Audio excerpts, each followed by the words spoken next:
శ్రీ గురుదేవాయ నమః. ఓం సల్లక్షణ సమారంభాం చిదానందేతి మధ్యమాం అస్మదాచార్య పర్యంతాం వందే గురు పరంపరాం. ఓం గీతామృత మహోదధయే నమః.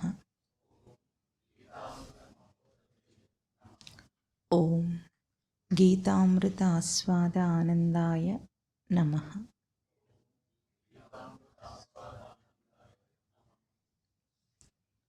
రెండో అధ్యాయం 29వ శ్లోకం.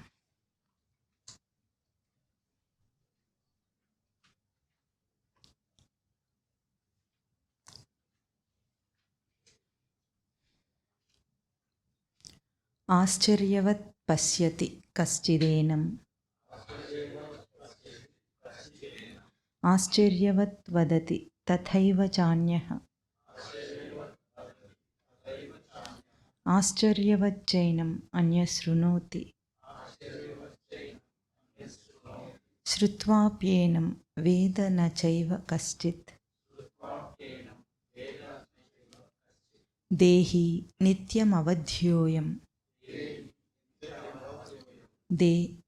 దేహే సర్వస్య భారత తస్మాత్ సర్వాణి భూతాని న త్వం శోచితుం అర్హసి స్వధర్మమపి చావేక్ష్య న వికంపితుం అర్హసి ధర్మ్యార్థియుద్ధాత్ శ్రేయోన్యత్ క్షత్రియస్య న విద్యతే. ఈ 3 శ్లోకాలు ఈరోజు మననం చేయాలి. భగవద్గీత ఎత్తుగడలోనే, అంటే ఎత్తుకోవడం అంటే మొదలు పెట్టడంతోనే స్వామి ఏం చెప్పాడు? పుట్టుకలు లేవు, చావులు లేవు, జీవులు లేడు, జిల్లెడికాయ లేడు, ఏడుపు లేవు, ఆర్పు లేవు అన్నాడు. అంటే అదేమిటి మాధవ అట్లా అంటే, రోజు ఎంతోమంది చచ్చిపోతున్నారు, ఎంతోమంది చావులకు వెళ్ళొస్తున్నాను నేను, అట్లా అంటున్నావు నువ్వు అని అంటే, అప్పుడు ఇంకేమిటి, పుట్టారను చేస్తారు అని మనం చెప్పుకున్నాం. పోయినసారి శ్లోకాలు ఎట్లా ఉన్నాయో అవన్నీ వ్యావహారిక సత్తా దృష్టితో చెప్తున్నారు స్వామి అని.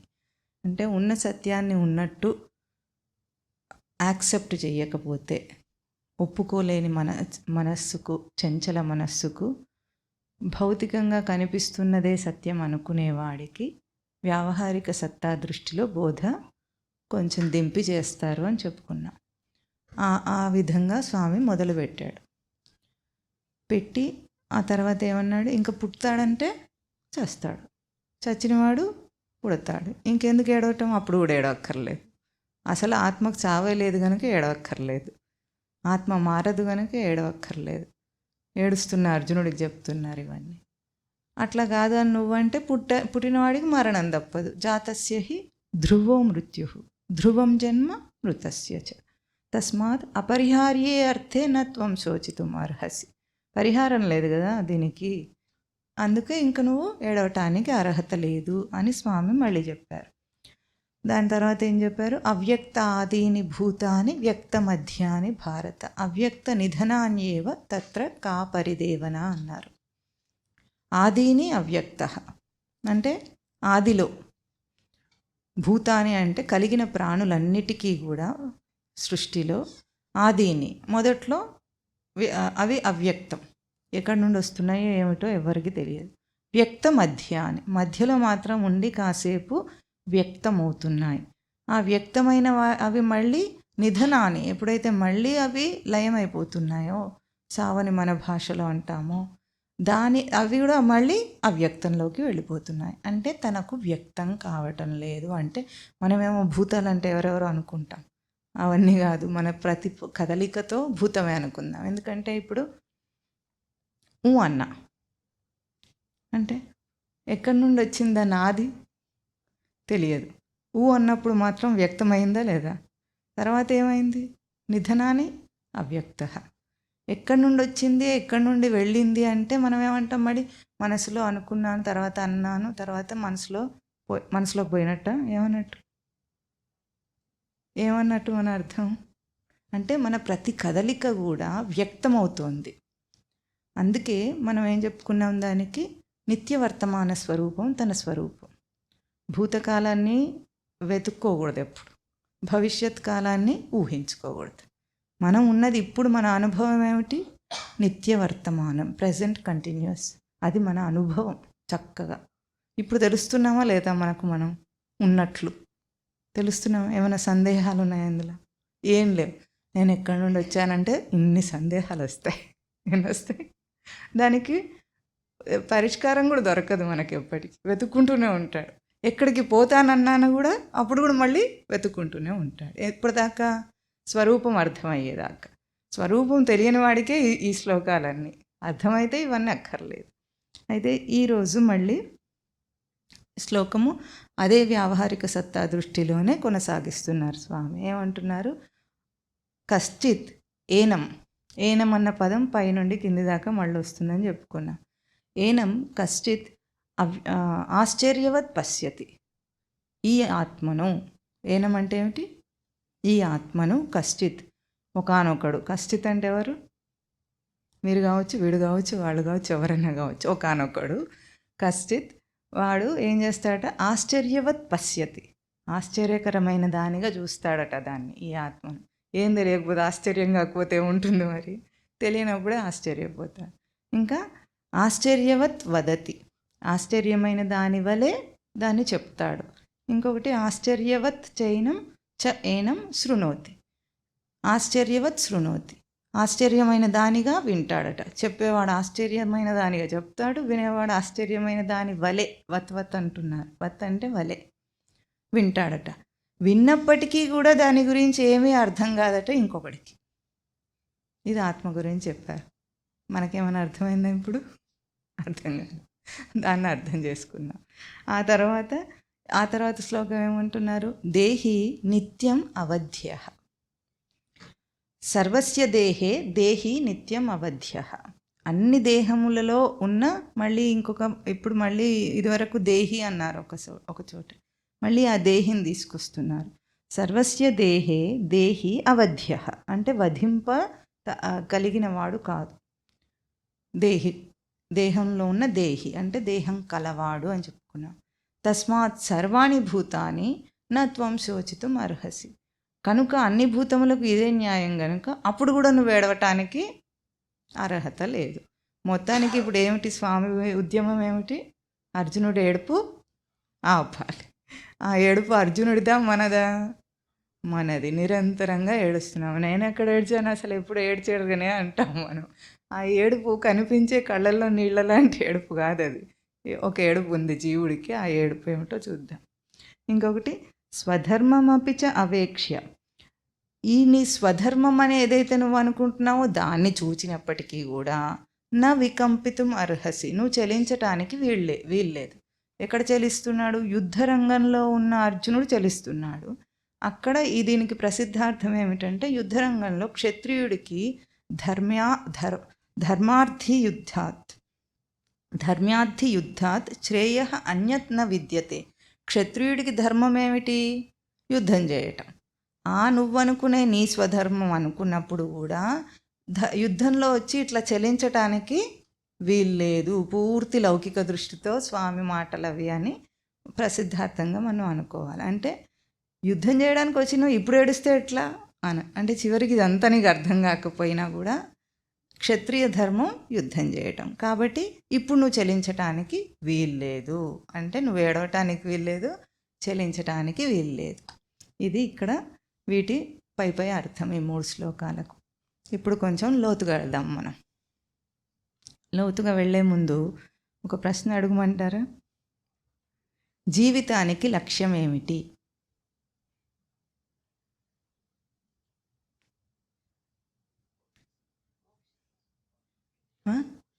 ఎవరమ్మా మోక్షం అడిగిందమ్మో? పెద్ద లక్ష్యం ఉంది. సరే, మీకు అందరికీ మోక్షమేనా? ఇక్కడ కూర్చున్న వాళ్ళందరికీ జీవితంలో మోక్షమే లక్ష్యమా? అట్లా ఉంటారు ఏమిటి మీరు? మోక్షమే లక్ష్యంగా ఉన్నవాడు వేరుగానే ఉంటాడు. అమ్మో, లోపల అది పైన వేరే అంటేనన్నా ఒక తీరుగా ఉండేది. పైన అది లోపల వేరే. ఆ వేరే ఏంది చెప్పండి అయితే ఇప్పుడు నిజాలు చెప్పండి.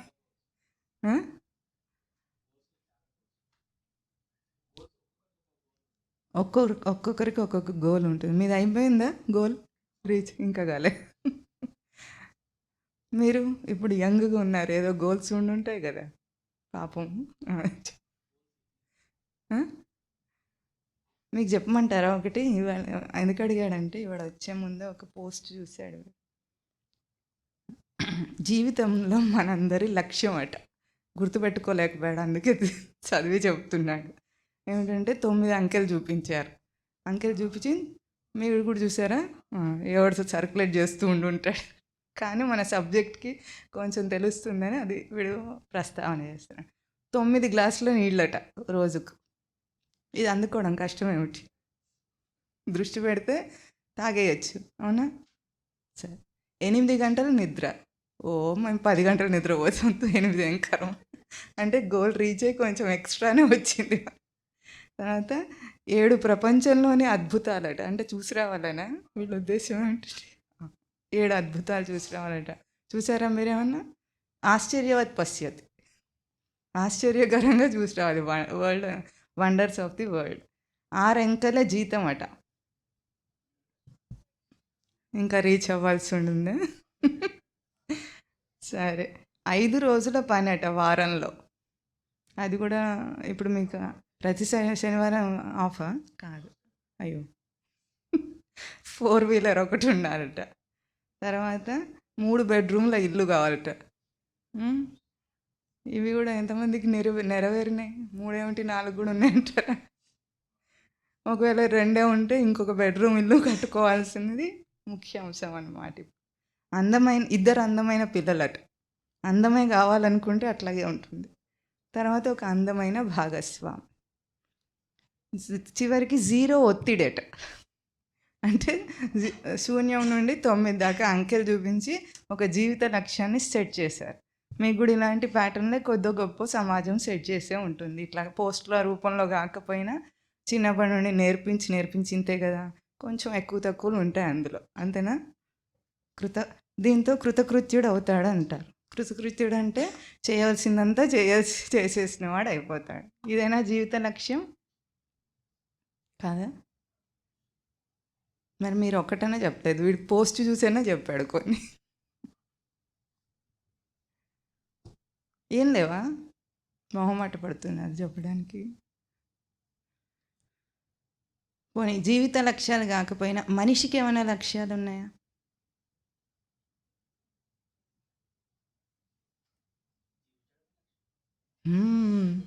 ఎవరు? మీరేనా చెప్పింది? ఇందాక లోపల వేరేవన్నారు. జీవించడం లక్ష్యం అయితే వీటన్నిటిలో జీవితం ఎక్కడుందో చెప్పండి పోనీ. అది కూడా ఒక మంచి అంశమే. జీవితం ఎక్కడుంది ఇందులో? నీళ్లు తాగటంలో జీవితం ఉందా? నిద్రపోవటంలో జీవితం ఉందా? తర్వాత ఏం చెప్పాడు? 7 ఏమిటి? వండర్స్ చూడటంలో ఉందా? 6 అంకెల జీతంలో ఉందా? ఇంకా 5 ఏమిటి? నిద్ర 8 గంటలు. 5 అంటే కష్టం కాదు. 5 రోజుల వర్కింగ్. జీవితం ఎక్కడుంది ఇందులో? ఏది జీవితం?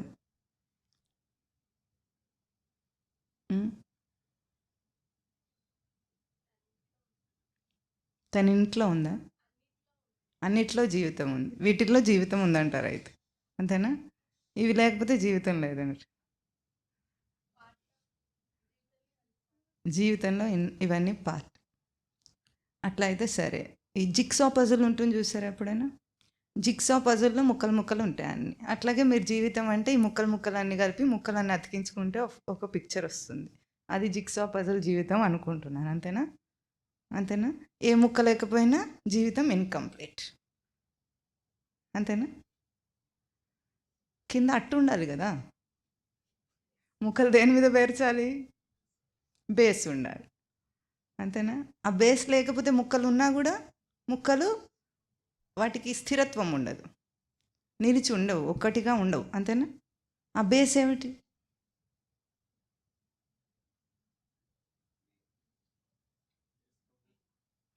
నేనా? బేస్ నేను. ఎవడు అడుగుతున్నాడో వాడే బేస్. అంతేనా? మనం ఏం చేస్తాం మన జీవితంలో? వాడొక్కడే ఉండడు. వాడొక్కడిని వదిలేసి ఈ ముక్కలన్నీ పోగు చేసుకోవటంలో, అన్నీ కూర్చుకోవటంలో బిజీగా ఉంటాం 24 గంటలు. అంతేనా? ఇదే కదా జీవితం అంటే. అంతకి ఎప్పటికీ చూస్తే ఏదో ఒక ముక్క తక్కువ అవుతూ ఉంటుంది. ఆ ముక్కని తీర్చేసేయటానికి కష్టాలు పడాలి. ఎంతకు అది పూర్తి కానే కాదు. ఎందుకు కాదు? పోనీ ఆ బేస్ ఉందనుకోండి, ఆ ఒక్క ముక్క లేకపోయినా దాని మీద కలర్ అద్దె ఏదో పెయింటింగ్ వేసి చేసేయచ్చు. బేసే లేదు కదా మనకు. బేస్ లేనందువల్ల ఏమైంది? ఇప్పుడు లక్ష్యం ఎప్పటికీ నెరవేరకుండానే ఉంది. ఇప్పుడు జీవితానికి లక్ష్యం ఏమి అన్నప్పుడు, జీవితానికి లక్ష్యం అడిగితే మనిషి ఉంటాడు జీవితంలో కాబట్టి, వాడు కేంద్రం కాబట్టి దానికి మనిషి గురించిన ప్రస్తావన వస్తుంది. అంతేనా? వాడి గురించి వచ్చింది. ఇప్పుడు వాడు తన గురించి ఆలోచించకుండా జీవితంలో ఇంకా వేటినో కూర్చటానికి ప్రయత్నం చేస్తున్నాడు అందాం.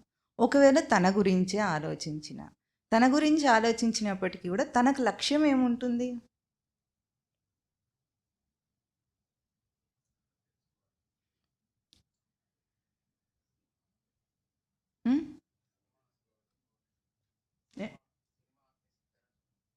సినిమా ఆపేసి తెర చూడటం, తనని తెలుసుకోవటం అని ఇన్నాళ్ళు మీరు శ్రవణం చేసిన దానికి ఫలితంగా ఇది మాత్రం చెప్పారు. చాలా సంతోషం. వీళ్ళు వినలేదు కాబట్టి అంత తొందరగా చెప్పలేరు దాన్ని. ఇప్పుడు తనను తాను తెలియగా సృష్టి ఈడే అవకాశం అని ఒక పాట ఉంది మఠంలో. తనను తాను తెలియగా సృష్టి ఈడే అవకాశం, అప్పట్టున నిప్పట్టున అనుభవమున అందుకోమని అని పాట. అది కుక్కతో పోల్చి రాశారు స్వామివారు. కుక్కకి ఎట్లా ఉంటుందో చూపించడానికి. ఆ కుక్కలో మనమే అని తర్వాత తెలుస్తుంది ఆ పాట విన్న తర్వాత. కానీ అట్లా నేరుగా రాస్తే మనుషులు అభిమానపడతారని ఒక కుక్కను ఉపమానంగా తీసుకొని చూపించారు. చాలా బాగుంటుంది, ఎప్పుడైనా దాన్ని చెప్పుకుందాం. అయితే అప్పట్టున నిప్పట్టున అనుభవమున తెలుసుకోమని సృష్టి ఈడే అవకాశం అంటే సృష్టి ఒక అవకాశాన్ని ఇచ్చిందట. మరి సృష్టికి ఏమిటట దాని లక్ష్యం ఏమిటి అంటే, సృష్టికి ఏం లక్ష్యం ఉంది? ఎందుకంటే ఇక్కడ వచ్చేవి శ్లోకాలు వ్యావహారిక సత్తా దృష్టిలో చెప్పినప్పటికీ ఒక మౌలికమైన సందేహాన్ని కలిగిస్తాయి మనిషికి. ఆ సందేహం గనక వచ్చిన వాడైతే వాడు దాటేస్తాడు. సందేహం రాకుండా బ్రతికే వాళ్ళు ఎట్లా ఉంటారంటే, ఒక కామన్ మ్యాన్కి ఏ సందేహాలు రావు. ఇట్లాగే జీవిత లక్ష్యాలను రాసుకొని అవన్నీ తీర్చేసుకుంటాడు. పెద్ద విశేషం అవి తీరటం. చాలామందికి తీరుతాయి. 90% తీర్చుకునే అవకాశం ఉంది. అందులో అందమైన పిల్లలు, అందమైన భాగస్వామి అన్నారు కానీ సంస్కారవంతమైన పిల్లలు, సహకరించే భాగస్వామి అనుంటే కష్టంగా ఉండేది. ఆ మాట అన్నే లేదు కాబట్టి చింత లేదు. అందం ఏముంది? కాస్త మేకప్ రుద్దుకుంటే అదే వచ్చేస్తుంది. అంతేనా? కాబట్టి ఇవి సాధించడం ఒక కామన్ మ్యాన్కి, వాడికి సందేహమే రాని వాడికి చాలా సులభమైన విషయాలు, ఇంత మాత్రమైనవి. అయితే ఆ 6 అంకెల జీతం ఒకటి కొంచెం కష్టం అవుతుందేమో. అది కూడా ఈ మధ్య చాలామందికి ఉంటుంది. ఇక్కడ సందేహం రావటం అన్న దాంట్లో పనితీరును బట్టి, మీకు ఇప్పుడు R&Dలో ఉన్నారు కాబట్టి మీకు బాగా అర్థమవుతుంది. అది పని చేయటంలో R&D అంటే రీసెర్చ్ అండ్ డెవలప్మెంట్. రీసెర్చ్ అనే దానికి ఆధారం ఏమి?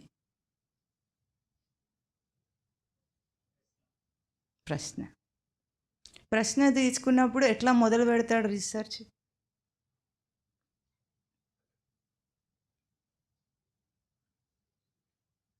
ఒక మ్యాథమెటిక్స్లో ఒక ప్రశ్న వస్తుంది అనుకోండి, ఎట్లా తీసుకుంటాం దాన్ని ముందు మొదట్లో?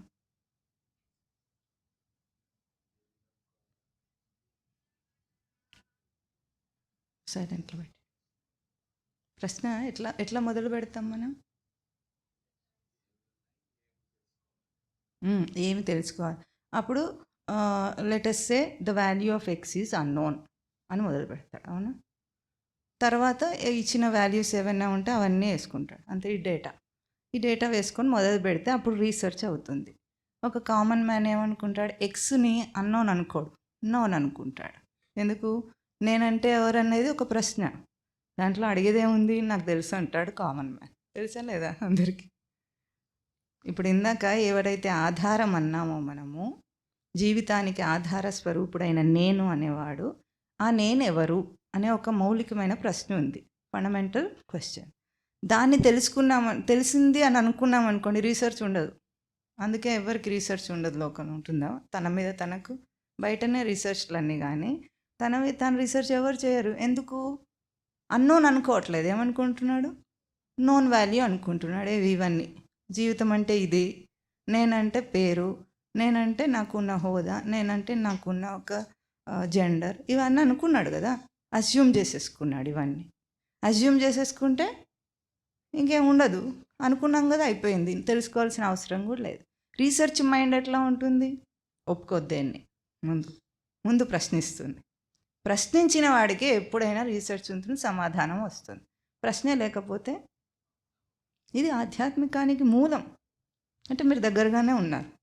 మెటీరియలిస్టిక్ వరల్డ్లో ఎవరైతే రీసెర్చ్ రంగంలో ఉంటారో వాడు తొందరగానే ఆధ్యాత్మికం వైపు తిరుగుతాడు. ఎందుకంటే కామన్ మ్యాన్ కంటే వాడికి ఉన్న ప్రత్యేకత ఏమిటి?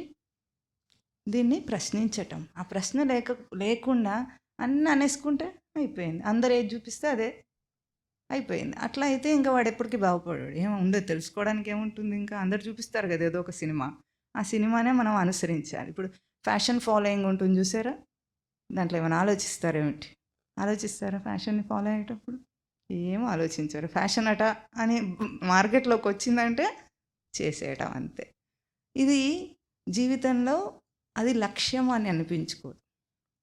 లక్ష్యం అంటేనే ఆ పదానికే అర్థము సంథింగ్ టు బి నోన్ అని కాదు, సంథింగ్ టు బి డన్ అని కాదు. అదేమిటి? లక్ష్యం అంటే దర్శనం చేయతగినది అని పదానికి అర్థం. అది దర్శనం చేయతగింది ఒకటి ఉంది, వాడిని వదిలేసి, దర్శనం చేయతగిన దాన్ని వదిలేసి మిగతా దాన్ని అన్నిటినీ మనం చూస్తున్నాం. అందుకే ఇవాళ ఏమన్నారు?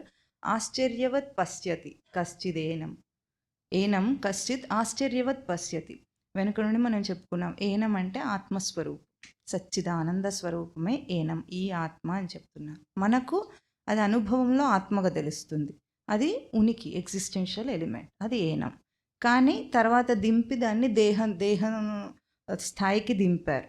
కాబట్టి ఏనం ఏమిటి? ఇప్పుడు నువ్వు అనుకున్నట్టు పుట్టేదే గనక నువ్వు అనుకున్నట్టు చనిపోయేదే అనేది ఏనం అని చెప్పారు. ఇప్పుడు మనం ఏనం అన్నప్పుడు ఒకటి చెప్పుకున్నాం, ఏనం అంటే అది డిజైన్ ఆఫ్ ది యూనివర్స్ అని చెప్పుకున్నాం. అంటే ఏదైతే ఈ సృష్టిలో ఒక రచనాంశం ఉందో, రచింపబడిన ఒక డిజైన్ ఉందో, అది మన జీవితంలో మనం ప్రత్యక్షంగా అనుభవించగలిగింది. లేకపోతే సచ్చిదానందాలు అంటే ఎవరికి అర్థమవుతాయి? ఇప్పుడు ఉదాహరణకి నీరుందనుకోండి, నీటికి ప్రాపర్టీస్ ఉంటాయా లేవా? ఉంటాయి. నీటికి ఒకనొక ప్రాపర్టీ బాయన్సీ. బాయన్సీ అంటే ఏంటి? అప్వర్డ్ థ్రస్ట్, అంతేనా? నీటిలో ఏదైనా ముంచితే అది బయటికి నెడుతుంది కానీ లోపలికి తీసుకోదు. కానీ మనమేమో అదే నీటిలో మునిగిపోతూ ఉంటాం. కానీ ఇప్పుడు బాయన్సీ లక్షణం నీటికి ఉంది. అది ఎట్లా తెలుస్తుంది మనకు?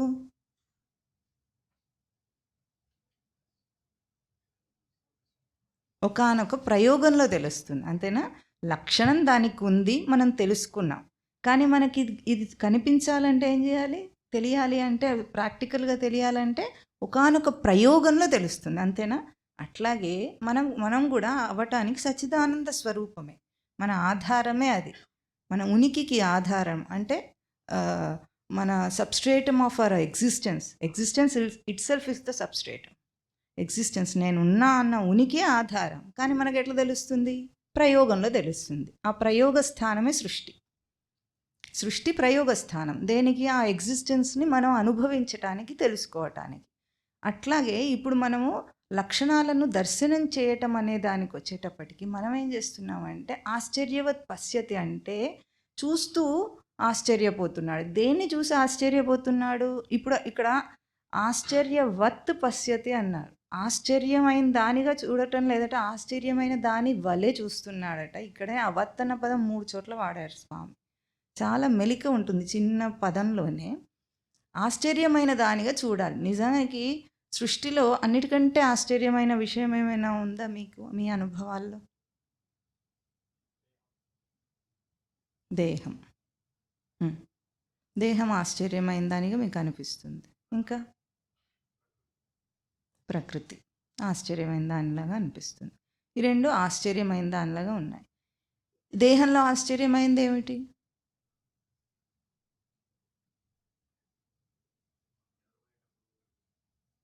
అమ్మో, నిద్రపోయేటప్పుడు ఊపిరి ఆడుతుంది. ఊపిరి ఒకటేనా? జీర్ణ ప్రక్రియ, గుండె కొట్టుకుంటుంది, అన్నీ పనిచేస్తున్నాయి. అది ఎట్లా అవుతుందని మీకు ఆశ్చర్యం కలుగుతుంది. అంతే, ఇంతేనా? ఇంకా మనస్సు. మనస్సు ఒక ఆశ్చర్యం. ఏమిటో ఆటలు ఆడిస్తూ ఉంటుంది, అదేమిటో తెలియకపోయే. అదేం పదార్థమో కూడా అర్థం కాదు, కనిపించదు, ఏం తెలియదు. అదొకటి. ఇంకా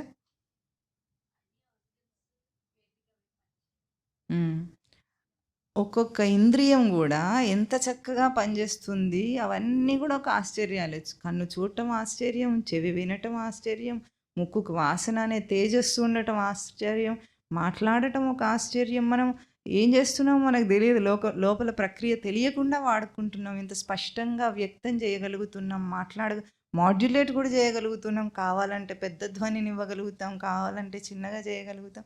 ఇదంతా మనం వాడుకుంటున్నాం. ఇది ఒక ఆశ్చర్యం. ఇంకా సరే, మనస్సు, దేహం ఇవన్నీ అంటే మనమే. మనం అని ఎవరిని అనుకుంటున్నామో, రచన, సృష్టి రచన అన్నాం. మనమే కదా సృష్టి రచన. ఈ సృష్టి రచన ఆశ్చర్యం నిజంగానే, అవునా? ఆశ్చర్యమైనదిగా దీన్ని చూడాలి, ఆశ్చర్యమైనదిగా దీన్ని మాట్లాడాలి, ఆశ్చర్యమైనదిగా దీన్ని వినాలి. మనం ఏం చేస్తున్నాం జీవితంలో? మీరు ఇక్కడ ఉన్నారు కాబట్టి మీరు ఇవన్నీ చెప్పారు. మనిషి ఏమంటారు? ఇందులో ఏమొచ్చింది? 7 వండర్స్ ఆఫ్ ది వరల్డ్. దేన్ని చూస్తున్నాడు? బయట ఏదో ఒక దృశ్యాన్ని చూసి చాలా గొప్పగా ఉంది అన్నాడు. అదేది దుబాయ్లో ఒక టవర్ ఉంది, దాని పేరేమిటి? Burj Khalifa. దాన్ని ఎట్లా చూస్తాడు? ఆశ్చర్యవత్ పశ్యతి, అంతేనా? ఇంకేమన్నా ఎన్ని టవర్స్ ఉన్నాయి అటువంటివి? ఐఫిల్ టవర్ ఒకటి ఉంది. ఇంకా కొత్త కొత్తవి కూడా ఏమో వస్తున్నట్టున్నాయి కదా, అంత తెలియదు వీడికి, గుర్తుండదు. ఒకవేళ విన్నా మర్చిపోతాడు. అటువంటివి అన్నీ చూసి ఎంత ఆశ్చర్యపోతాం. అది జీవితంలో లక్ష్యాల్లో ఒక భాగంగా కూడా చేసుకున్నాడు. అంటే బయటి ఇంకా ఆశ్చర్యవత్ పశ్యతి, ఆశ్చర్యవత్ వదతి. దేన్ని ఆశ్చర్యంగా చెప్తుంటాడు? అక్కడ వాడు అది చేశాడట, వీడు ఇది చేశాడట, వీడు ఇది చేశాడు, ఎన్నెన్నో విషయాలను ఎక్కడెక్కడో విన్న వాటన్నిటినీ చాటింగ్లో ఏముంటుంది? ఇదేనా? ఆశ్చర్యవత్ వదతి, వత్, ఇవన్నీ వత్. ఆశ్చర్యవత్ శృణోతి. అన్నిటికంటే ఇంట్రెస్టింగ్ అయిన అంశం ఏమిటి మనిషికి ప్రవర్తించటానికి? పూర్వకాలం ఆడవాళ్ళకే ఉండేది, ఇప్పుడు అందరు సమానం, మగవాళ్ళు కూడా సమానం.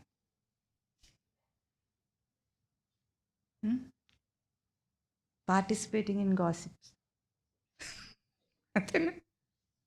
గాసిప్స్ అంటే ఎవడో గురించి చెప్పుకోవటం ఎంత ఇష్టం. సినిమా తారల గురించి చెప్పుకోవటం ఇష్టం, రాజకీయ నాయకుల గురించి చెప్పుకోవటం ఇష్టం, వార్తల్లో వాడి గురించి చెప్పుకోవటం ఇష్టం, యూట్యూబర్స్ గురించి చెప్పుకోవటం ఇష్టం. ఇంకా అన్నీ వదిలేస్తే పక్క రూమ్మేట్స్ గురించి చెప్పుకోవటం ఇష్టం, అంతేనా? ఫ్రెండ్స్ గురించి చెప్పుకోవటం ఇష్టం. ఇదే వీటినే చెప్పుకొని ఎంతో ఆశ్చర్యకరమైన దానిలాగా జీవిస్తుంటాడు వీడు. ఆశ్చర్యవత్ వదతి, ఆశ్చర్యవత్ శృణోతి. అట్లా చెప్తుంటే ఎంత ఇంట్రెస్టింగ్గా వింటారు. ఇదే ప్రవచనం పెట్టుకొని వినమన్నాం అనుకుని చక్కగా నిద్రపోతారు. ఆధ్యాత్మిక ప్రవచనాలకు ఒక పాపులర్గా ఏమిటంటే తప్పకుండా సభలో ఎవడో ఒకటి నిద్రపోతుంటాడు, లేకపోతే అది ఆధ్యాత్మిక ప్రవచనమే కాదు అని ఒక ప్రసిద్ధి అన్నమాట. అదే గాసిప్స్ నడుస్తుంటే ఎట్లా చూస్తారు, ఎట్లా వింటారు? చెవులు విప్పార తీసుకొని, అంతేనా? ఇంట్రెస్టింగ్గా పార్టిసిపేట్ చేస్తారు. మొత్తం అన్ని ప్యూపిల్స్ డైలైట్ చేసి ఇట్లా ఎదురు చూసి మరి చెవులన్నీ షార్ప్గా అలర్ట్గా పెట్టి ఇవే అట్లా చేస్తున్నాడట. ఏనం ఎవరు? యహ కశ్చిత్, ఒకానొకడు. ఏనం అంటే సృష్టి యొక్క రచన, ప్రకృతిలో ఉన్న నిజమైన ఆశ్చర్యం ఏమిటి? తానే, తన దేహం, తను వాడుకునే తన పరికరాలు, తన రచన. అసలు ఈ దేహంలోకి వచ్చి నేను దేహం అనుకొని ఎట్లా అనుకుంటున్నాడో వీడు, అది ఆశ్చర్యాలకు ఆశ్చర్యం కాదు. మనకు తెలుసు మనిషి దేహం విడిచిపోతాడని తెలుసు, దేహంతో పుట్టాడు అని తెలుసు. వాడు పోతున్నాడంటే దీన్ని వదిలేసి పోతున్నాడు కదా, మనకి ఇచ్చిపోతున్నాడు కదా. ప్రతిసారి అందరు చచ్చిపోయే వాళ్ళు ఏం చేస్తున్నారు, మనకి ఇచ్చిపోతున్నారు దాన్ని. ఇప్పుడు అది తెలిసి కూడా బ్రతికినంత కాలం మనం ఇదే నేను అనుకుంటున్నాం. ఇది ఆశ్చర్యాలకంటే పెద్ద ఆశ్చర్యమో కదా. యక్షుడు ప్రశ్నలు అడుగుతాడు ధర్మరాజుని, మీకు ఎవరికైనా భారతంలో కథ తెలుసా? అప్పుడు అడుగుతాడు, అన్నిటికంటే ఆశ్చర్యకరమైన విషయం ఏమిటి అని అడిగితే ధర్మరాజు సమాధానం ఏం చెప్తాడంటే, అందరూ చనిపోవటం చూస్తూ ఉండి కూడా, తన కళ్ళ ముందే అందరూ చనిపోవటం చూస్తూ ఉండి వింటూ ఉండి కూడా నేను మాత్రం శాశ్వత స్వరూపుణ్ణి అనుకుంటాడు అని ధర్మరాజు సమాధానం. వీడికి ఇంకొకటి ఆశ్చర్యం అనిపిస్తుంది, చెప్పమంటారా? అందరూ పెళ్లి చేసుకున్న వాళ్ళు కష్టపడుతున్నప్పటికీ కూడా పెళ్లి చేసుకున్నవాడు ఎంతో హోప్తో ఎట్లా పెళ్లి చేసుకుంటున్నాడు. ఇది ఇంకా పెద్ద ఆశ్చర్యంగా వీడికి అనిపిస్తుంది. సృష్టి చేసిందా? సృష్టి పెళ్లి చేసుకోమని ఎప్పుడు చెప్పలేదు, సృష్టి రచన చేసింది జీవుని, అంతేగాని ఇది ఆశ్చర్యం. ఇప్పుడు చనిపోయేదానికంటే కూడా పెద్ద ఆశ్చర్యంగా లేదా ఇది? అసలు సుఖం అనేది ఎక్కువచైనా ఎక్కడ ఉండకపోయినా సరే ప్రతి మనిషికి ఇది అనుభవంలో ఉన్నట్టుగా అందరికీ కనిపిస్తున్నా సరే ఇది నాకు మాత్రం జరగదనే ఒకే ఒక్క హోప్ ఎంత గెలిపిస్తుందో వాడిని, వాడి జీవితాన్ని నడిపించే హోప్ అది. అంతేనా? ఇది ఆశ్చర్యమా కాదా? దీనికి ఒక జోక్ ఏమిటంటే, పీస్, ఫ్రీడమ్, ట్రాంక్విలిటీ, దీనికి 1 వర్డ్ ఆన్సర్లో రాయమని ప్రశ్న అడిగారట. అప్పుడు ఒక అతను రాశాడట. ఆ రాసిన అతనికి ఫస్ట్ ప్రైజ్ రావటమే కాకుండా జడ్జెస్ అందరూ ఎంతో అప్రిషియేట్, కళ్ళలో నీళ్ళు తెచ్చుకుని మరీ అప్రిషియేట్ చేశారట. ఆ 1 వర్డ్ ఆన్సర్ చెప్పమంటారా? మై వైఫ్ ఈజ్ స్లీపింగ్ అని రాసట.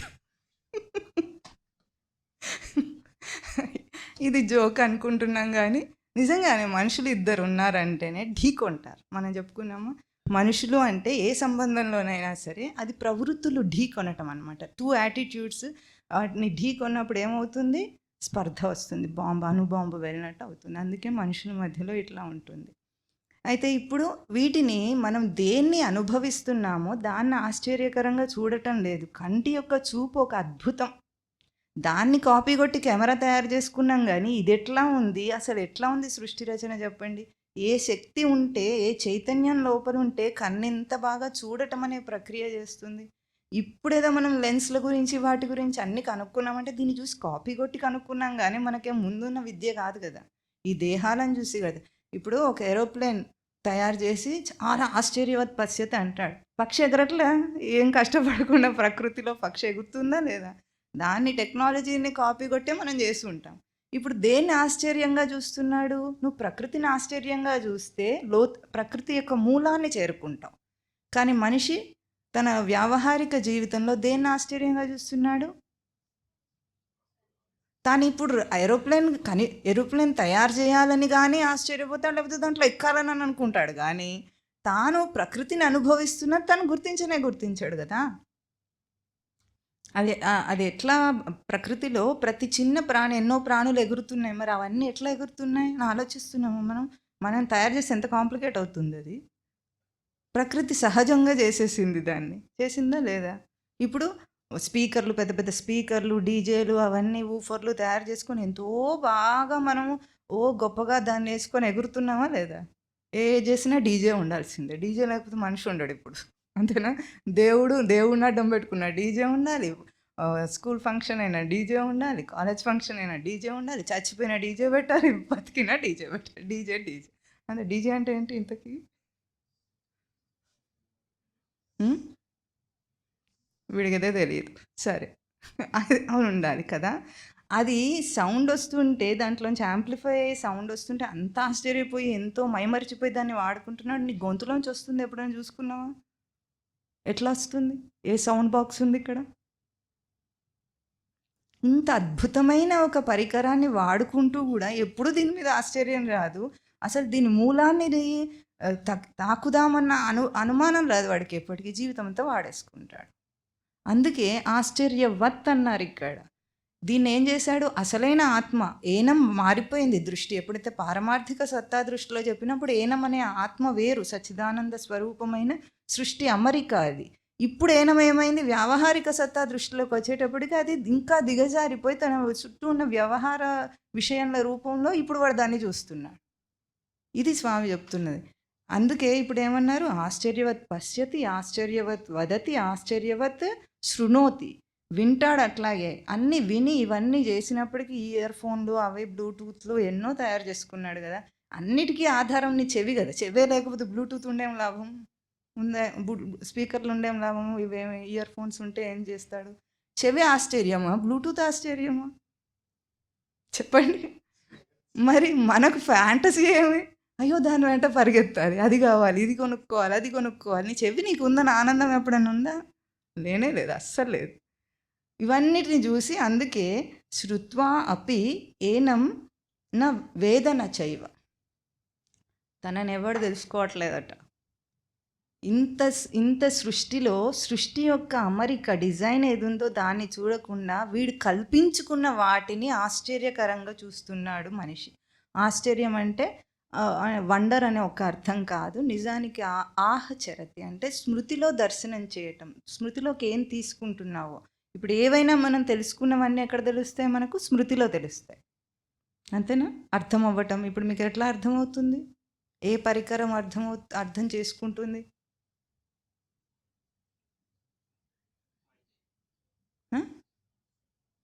మనస్సు అర్థం చేసుకుంటుందా? మనస్సు అర్థం పూర్తిగా చేసుకోదు, బుద్ధి అవగాహన చేసుకునేది బుద్ధి. దాన్ని చిత్తంలో స్టోర్ చేస్తాం మనం. బుద్ధితో అవగాహన చేసుకుని చిత్తంలో, అంటే చిత్తం చైతన్యవంతం అయి ఉంటే, యాక్టివ్గా ఉంటేనే బుద్ధి అవగాహన చేసుకుంటుంది. లేకపోతే అవగాహన చేసుకుంటారా? దృష్టి ఎక్కడికో పోయిందంటే ఈ శబ్దం చెవిలోకి వెళ్తుంది కానీ మీరు వినరు దాన్ని. అట్లా జరుగుతుందా లేదా? ఇప్పుడు జరుగుతుందా? కాదు, ఒక్కొక్కసారి జరుగుతుంది. అంతేనా? క్లాస్ రూమ్లో లెక్చరర్ చెబుతుంటే అట్లా చాలాసార్లు జరుగుతుంది. అందుకే కదా ఎగ్జామ్స్ రాయటం అంత కష్టమైంది. విన్నట్టు ధారణ అయితే ఇంత కష్టాలే ఉండకపోయేవి. అంటే ఇప్పుడు ఏం చేస్తున్నాం, చిత్తాన్ని యాక్టివ్గా పెట్టుకొని బుద్ధి ద్వారా మనం అవగాహన చేసుకుంటున్నామా లేదా? ఇది శృత్వాపి ఏనం వేదన చైవ, తెలుసుకోవటం అంటే ఇది ఈ ప్రక్రియ. తన చిత్తాన్ని యాక్టివ్గా చైతన్యవంతం చేసుకొని నిలపటం. ఆ చైతన్యవంతం చేసుకొని నిలిపే ఆ పరికరాన్ని ఎవరు తెలుసుకోలేకపోతున్నారట. ఇన్నిటినీ తెలుసుకుంటున్నాడు. ఈ బుద్ధి చిత్తం అనే వాటిని చైతన్యవంతం చేసుకొని కళ్ళతో చూస్తూ, ముక్కుతో వాసన చూస్తూ, అన్నిటితో మనం ఇవన్నీ తెలుసుకుంటూ కూడా దాన్ని తెలుసుకోలేకపోతున్నాడు ఎవరు. పశ్యన్నపిచిన పశ్యతి మూఢ అని తిడతారు శంకరాచార్యులు వాడు. చూచినప్పటికీ వీడు చూచినవాడు కాలేదట. శంకరులు అనటం కాకుండా ఒక సైంటిస్ట్ కూడా ఈ మాట అన్నాడు. ఏమిటి? Are we really seeing what we're seeing? నిజంగా మనం ఏం చూస్తున్నాం అదే చూస్తున్నామా? చూడటం లేదు. ఎందుకు? ఇప్పుడు ఇది చూసేటప్పుడు మనం ఎన్నోసార్లు ఈ ఉపమానం ఇక్కడ చెప్పుకున్నాం. ఏమిటి? ఫ్లవర్ వేస్ చూస్తున్నాం అన్నాం. మనం ఏం చూస్తాం? దీన్ని చూడంగానే ఫస్ట్ అవగాహన ఏమిటి? మొదటి అవగాహన మీకు ఏం కలుగుతుంది దీని మీద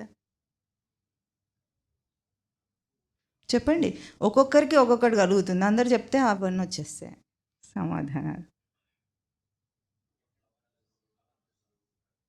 రంగులు కనిపిస్తున్నాయి, అంతేనా? మొదటి అవగాహన రంగులు కనిపిస్తున్నాయి. తర్వాత ఆకులు కనిపిస్తున్నాయి, ఆకారం షేప్ కనిపిస్తుంది. తర్వాత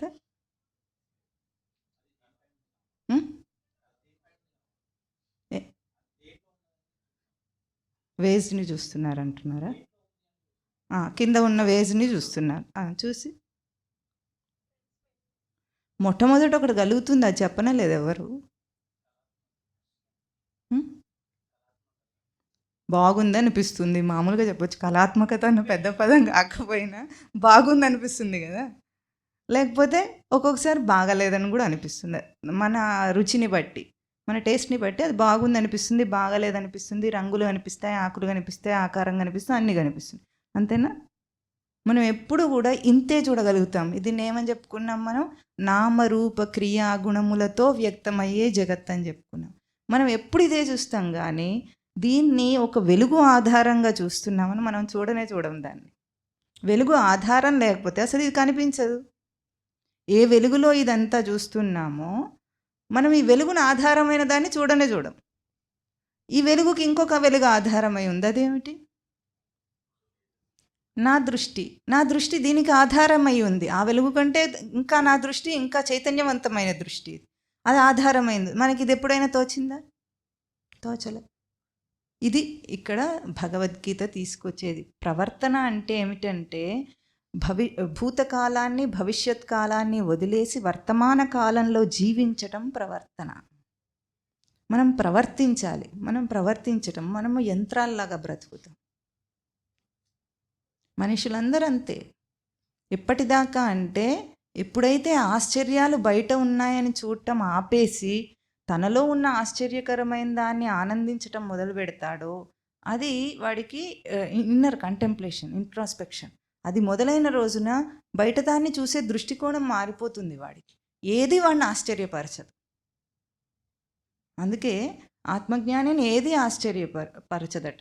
లోకంలో మామూలుగా ఇప్పుడు ఏదైనా ఒక వార్త రాగానే అందరూ ఆశ్చర్యంగా వింటారు చూసారా? ఆత్మజ్ఞాని గురించి ఏం చెప్తారంటే, ఒకవేళ అగ్ని ఎట్లా వెలుగుతుంది? ఎప్పుడైనా ఊర్ధ్వంగా వెలుగుతుంది. ఒకవేళ ఎప్పుడైనా అగ్ని రివర్స్లో వెలుగుతుందని ఎవరైనా చెప్పినా అని అట్లాగే వార్తలు చూడడట ఆత్మజ్ఞాని. ఎప్పుడైనా అగ్ని అతః ప్రసరతి అంటే ఎప్పుడైనా అధోముఖంగా అగ్ని వెలిగినప్పుడు కూడా వాడికి ఆశ్చర్యం కలగదు. ఎప్పుడైనా మంచు చల్లగా ఉంటుంది కదా, అది వేడిగా ఉష్ణంగా ఉంది అని ఎప్పుడు చెప్తే వండర్ అవుతుందా? మనకు అందరికి వార్త అవుతుంది. అది దానికి కూడా ఆశ్చర్యపడట. జరిగితే జరిగిందేమో అనుకుంటాడు అంతే. ఎందుకు? ఈ ఆశ్చర్యాలు అన్నిటికంటే ఆశ్చర్యకరమైంది లోపల అనుభవిస్తున్నాడు వాడు. మనం వీటికి ఎందుకు ప్రాధాన్యతనిస్తున్నాము? మనం చూడలేకపోతున్నాం కనుక. అసలు ఆ దృష్టికోణమే రాలేదు కనుక జీవితానికి లక్ష్యం ఏమిటి? తనను తాను తెలుసుకునే అవకాశం ఇస్తుంది సృష్టి అని తెలుసుకోవటం ముందు. ఎందుకు బతుకుతున్నాం? ఇప్పుడు ఇవన్నీ ఇందాక ఇచ్చిన లిస్ట్లో అన్నీ సాధించిన తర్వాత చివరికి ఏమవుతుంది? చచ్చిపోతాడు. ఇదేమన్నా లక్ష్యం అంటారా? దీన్ని చచ్చిపోవడాన్ని లక్ష్యం అంటారా? డెత్తే కదా డెస్టినీ దేనికైనా కానీ. ఇంకా అందులో సాధించటం ఎందుకు? పోనీ సాధించి ఇవన్నీ వెంట తీసుకోగలిగితే ఇంకా కొంచెం బాగానే ఉండేది. సాధించాను, నేను తీసుకెళ్ళాను, అట్లా ఉంటుంది కదా. ఎప్పుడు ఎగ్జిబిషన్కి వెళ్ళాను, ఏదైనా కొనుక్కున్నాను, నేనేం చేస్తాదని వెంట తీసుకెళ్తాను. కానీ మనం ఈ సృష్టిలోకి వచ్చాం, మనం ఇవన్నీ సాధిస్తే కనుక ఇవన్నీ వెంట తీసుకెళ్ళాలి. ఇందులో ఏదైనా ఒకటి వస్తుందా? ఏదైనా ఒకటి వస్తుందా చెప్పండి? రాదు. ఇప్పుడు మనం చెప్పిన ఈ దేహం కూడా ఏదైతే ఆశ్చర్యవత్ పశ్యతి అని నువ్వు ప్రవర్తించడానికి నీకు ఆధారంగా ఇవ్వబడిందో ఇది కూడా రాదే వెంట. దీన్ని కూడా వదిలేసి వెళ్ళిపోతాం. అంటే మనం ఏం తీసుకెళ్తున్నాం? మన రూపమేమి? ఏం తీసుకెళ్తాం చెప్పండి? సృష్టి రచనను కూడా తీసుకెళ్ళాం మనం. మళ్ళీ ఏం తీసుకెళ్తాం? అనుభవం తీసుకెళ్తాం. అనుభవం తీసుకెళ్తాడు మనిషి. దాన్ని మనం సంస్కారం అంటాం. సంస్కారాన్ని తీసుకెళ్తాడు, మళ్ళీ సంస్కారంతోనే అదే సంస్కారంతో వస్తాడు. వచ్చినందుకు ఈ మధ్యకాలంలో సంస్కారాన్ని తీసుకెళ్లేవాడు మళ్ళీ సంస్కారంతో వచ్చేవాడు ఈ సంస్కారాన్ని వృద్ధి చేసుకోవటానికి, పెంచుకోవటానికి వచ్చాడు. ప్రవర్తన ద్వారా సంస్కారం పెరగాలి. సంస్కారం అంటే లోకంలో చెప్పే మోరల్ కాండక్ట్ కానీ ఎథికల్ కాండక్ట్ కానీ కాదు, అది అందరికీ ఉంటుంది. దాంతోపాటు అది ఉంటుంది ఎట్లాగో, కానీ అది కాదు. అక్కడ సంస్కారం అంటే ఏమిటి? జీవుడిగా తనను గుర్తించుకొని మళ్ళీ ఈ దేహంలోకి వచ్చిన వెంటనే దేహాత్మభావంతో దాంతో కలిసిపోయి ఇదే నేను అనుకున్న భ్రాంతిలోకి రాకుండా అవేర్నెస్లో ఎవరైతే బ్రతుకుతారో, అంటే కాన్షియస్నెస్ దాకా అందుకున్న వాళ్ళు ఆ కాన్షియస్నెస్ని తీసుకొని వెళతాడు. అది వాడి స్వరూపం. ఇప్పుడు ఈ ఏనమన్న దానికి మొత్తం అంతా మారిపోయింది. మన డెఫినేషన్స్ అన్నీ మారిపోయినాయి. ఎప్పుడైతే లౌకిక దృష్టికి జీవుడు వచ్చాడో, ఆత్మ అన్న పదానికి, ఆత్మ అంటే సెల్ఫ్, అనువాదం ఇంగ్లీష్లో చెప్పాలంటే ఆత్మ అంటే సెల్ఫ్. సెల్ఫ్ అన్న దానికి మన డెఫినేషన్స్ అన్నీ మారిపోయినాయి. సెల్ఫ్ ఏంటి? Consciousness is self. అది మారిపోయి ఇన్నర్ సెన్స్ కూడా పోయి, ఇన్నర్ సెన్స్ ఇస్ సెల్ఫ్. దాని తర్వాత రావాలంటే కాన్షియస్నెస్, తర్వాత ఇన్నర్ సెన్స్, మనం లోపల సెన్స్ చేసుకుంది. అది అది అది సెకండ్ లెవెల్ ప్రవర్తన స్థానంలో. ఆ ఇన్నర్ సెన్స్ కూడా పోయి ఫిజికల్ ఐడెంటిఫికేషన్సే మనకు సెల్ఫ్ అయింది. అంతేనా? మన డెఫినేషన్ అంతా మారిపోయి వచ్చింది. ఇప్పుడు ఆ స్థితిలో ఉండి ఇక్కడ శ్లోకం చెప్తుంది. ఆ స్థితిలో ఏం చేస్తున్నాడు? బయట దాన్ని ఆశ్చర్యంగా చూడగలుగుతున్నాడు, కానీ తన కాన్షియస్నెస్ని కానీ ఇన్నర్ సెన్స్ని కానీ తను గుర్తించనే లేకపోతున్నాడు అని చెప్తున్నారు స్వామి. ఇప్పుడు ఏమంటున్నారు? దేహి నిత్యం అవధ్యయ, సర్వస్య దేహే దేహి నిత్యం అవధ్యయ, తస్మాత్ సర్వాణి భూతాన్ని నత్వం శోచితుం అర్హసి. ఇప్పుడు అర్జునుడి యొక్క బాధ ఏమిటి? నేను అందరినీ చంపాల్సి వస్తుంది, చచ్చిపోతారు. అది అర్జునుడి బాధకు మూల కారణం, అక్కడ ఏడుపుకు. కనుక ఏమంటున్నారు స్వామి? సర్వస్య దేహే దేహి నిత్యం అవధ్య. దేహి వధింప కలిగినవాడు కాదు, తగినవాడు కాదు, కలిగినవాడు కాదు. నువ్వేమో వధించలేవు. అంటే మనం ఏం చెప్పుకున్నాం? ఇప్పుడు దేహి అంటే ఇప్పుడు ఒక వ్యక్తిని చంపామన్నాం. చంపినప్పుడు దాని లోపల ఉన్న ఆత్మ పోతుంది. ఇంకా మనకు కావలసిన ఒక ఉపమానంతో చెప్పుకోవాలంటే, చికెన్ తినాలనుకున్నారు, ఏం చేస్తారు? చంపేస్తారు, చంపేసి తింటారు, అంతేనా? ఆ చంపినప్పుడు మామూలుగా చాలామంది లోకంలో ఏం చెప్తారు? ఎందుకు తినొద్దంటే జీవహింస మహాపాపం అంటారు. అవును, జీవహింస మహాపాపం అని చెప్తారు. ఇక్కడ డెఫినేషన్ మార్చి చెప్పారు స్వామివారు. జీవహింస అంటే ఆ జీవి ఉందనుకోండి, దానికి ఏమి హింస అయింది? దాన్ని చంపారు మీరు, దానికి హింస కాలేదు, ఎందుకంటే అది చక్కగా వెళ్ళిపోయి ఇంకో జన్మ ఎత్తుతుంది. కానీ హింస ఏ జీవికి అయింది? చంపిన జీవికి అయింది. జీవహింస అక్కడ జరగలేదు, ఎక్కడ జరిగింది? ఇక్కడ జరిగింది. వాడు హింసించుకోకుండా ఇంకొకరిని హింసించలేడు. ఉదాహరణకు మీరు ఎవరినైనా తిట్టాలనుకోండి, ముందు కోపం ఎక్కడ రావాలి? మనకు రావాలా, వాడికి రావాలా? ఆ కోపాన్ని పూర్తి స్థాయిలో మన నరాల్లో అనుభవిస్తే తప్ప గట్టిగా తిట్టలేము, అంతేనా? కోపం ఆవహించుకొని వాడు తిట్టగలడా? అంటే ఇప్పుడు వాడిని తిట్టాలి, వాడికి కోపం తెప్పించాలంటే ముందు కోపం ఎవరు అనుభవించాలి? తనే, అంతేనా? ఏ ఫీలింగ్ అయినా అంతే. ఎవరినైనా ప్రేమించాలన్నప్పుడు వాడిని ప్రేమిస్తే ప్రేమ ఎవరి దగ్గర ఉంటుంది? ఇప్పుడు ముందు పుట్టేది ఎక్కడ? ప్రేమ తన దగ్గర పుడుతుంది. ఇది అర్థమైందా? అట్లాగే దాన్ని హింసించాలంటే హింస ఎక్కడ జరగాలి? ఇప్పుడు చంపే హింసాభావం తనలో పుట్టకపోతే దాన్ని చంపలేడు వాడు. ఇప్పుడు ఆ దేహిని మన అవధ్య, అది చంపబడేది కాదు, అక్కడ చంపింది దేహాన్ని మాత్రమే మనం. అది మనకు నష్టం కలిగించదు. కానీ ఏ రచనను తనలో పెట్టుకున్నాడో నిత్య ఆనంద స్వరూపుణ్ణి, ఆ స్వరూపాన్ని హింసించుకున్నాడు వాడు. ఇక్కడ హింసించుకుంటాడు, అక్కడ హింసించుకోడు. చాలా గొప్పగా చెప్పారు.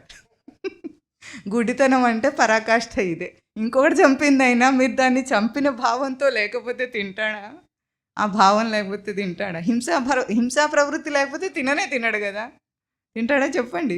ఇంకొకటి చంపాడని తినడం ఏమంటే పరోక్షంగా మనం దాన్ని తప్పించుకోవటం, అంతే తప్ప భావన అయితే ఉంది. ఇది ఇంకా కొంచెం మాయ అన్నమాట. అక్కడ వాడికన్నా కొంచెం నయం, వాడు చూస్తున్నాడు హింసాభావాన్ని, వాడికి అర్థమని అవుతుంది. ఈ మాయలో ఉంటే అసలు అర్థంగా ఇంకొకటి చంపింది తింటున్నా నన్ను సమర్థించేసుకున్నప్పుడు అసలు అర్థం కూడా కాదు. ఎప్పటికీ మనలో ఆ హింసాభావం ఉందని మనకు తెలియని కూడా తెలియకుండానే తప్పు చేసుకుంటూ తప్పించుకు తిరుగుతాం అన్నమాట. అది అంటే మనిషి ఇట్లా దాటేస్తాడు, దాన్ని సమర్థించుకొని దాటేస్తాడు. ఇట్లా ఎన్నో జరుగుతాయి, ఒక చిన్న విషయం కాదు కదా. ఇప్పుడు మనము చంపితే చచ్చేదెవరు? దేహం, కానీ దేహి కాదు. నిత్య అవధ్య సర్వాణి భూతాన్ని, అన్నిటికీ అన్ని ప్రాణులకు ఇదే గనుక త్వం న శోచితుం అర్హసి. త్వం ఎవరు ఇప్పుడు ఇక్కడ?